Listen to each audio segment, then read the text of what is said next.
punapa ta mirah ingsun prihatin was pogung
telangening kalang nyewarna gelar pantamuncar tinon nirke koneng surem sorote tambadang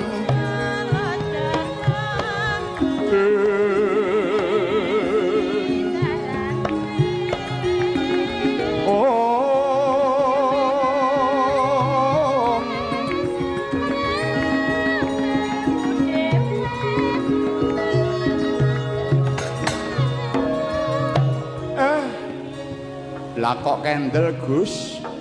Iya Kakang, Semarak arep nginggar-inggar penggalih dhisik Kakang. Nggih.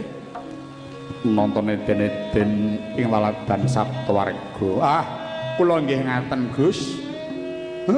Niki nembe nedengipun tandur tasih gumadung. Mila mboten moka ketingal ijo royo ing madyaning sawah saben-saben menika wau den. Iya Kakang. Sareng ndara tindak wah geger tiyang dusun Gus kepengin ningali dhateng Ndara Janaka mengkono nggih napa Ndara mboten mireng kathah sing ngampirke niki wau ugi beto degan kambil ijo supados dipun tampi Ndara Janaka niki dititipe kula Den. Iya gawanen dhisik Kakang kowe yen wis ngelak aku bakal ngunjuk nggih syukur. Wah, Mo. Apa? Sampeyan ora mandeg diampirke. Sing ngampirke sapa? Kae mau piyayi pinggir desa mau. Kon nyuwukke anake sing jare rewel wae. Eneng bayi rewel? Nggih. Oh. Nduk. Kula Kyai. Kowe ngadang aku to? Inggih Kyai. Kula nyuwun tulung Kyai niki mang suwuk anak kula niki nembe. Nangis mawon kekejer Kyai ini ngenten napa? Iya. Anu golek dadap serep, godhong dadap serep tak nggone nyeka bathuke anakmu iki. Iki dikompres nganggo dadap serep rak ndang adem. Oh nggih. Nyoh iki 2 lembar nggon bathuk ya, Nduk. Nggih, matur nuwun nggih Kiai. Ya, padha-padha. Niki nggih tumbasan ses Kiai. Ora. Aku mau nulungi tok. Aku ora mata duwiten. Aku mau tetulung. Matur nuwun nggih Kiai. Ya, wek. Eneng gunane olehku mlaku jebul diampirke kon nyuwuk bocah sing lagi nangis larak tenan to. Wah, jan ora kaya aku. Mlaku nderekke ndara cegat karo cah wedok. Wah, ayune reng kowe. Tenan. Guyang-guyu saja seneng karo aku. Tak cedhaki tak lus-lus ki malah mesem-mesem. Wah, bejamu no. Bae cah edan. Oh, wong edan. Cilaka wis ora kaya aku. Wis. Jan ngempet cilakaku. Mudhun raiku babak. Nang tengah dalan pethuke wong wedok tuwek nggendong anake. Mas Bagong nyuwun tulung Mang Cawi anak kula niki ya coba ta. Ora wis pangan telo to, ngampirke ora kepo malah kok nyawiki anake. Kakang Semar. Kula supaya ingkang prating Prajaya ingkang nyidat alas iki Kakang. Monggo kula dherekaken Gus. Ayo nuli mlebu alas sing ati-ati nggih.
Kalang nyuwang aglar pantemuncar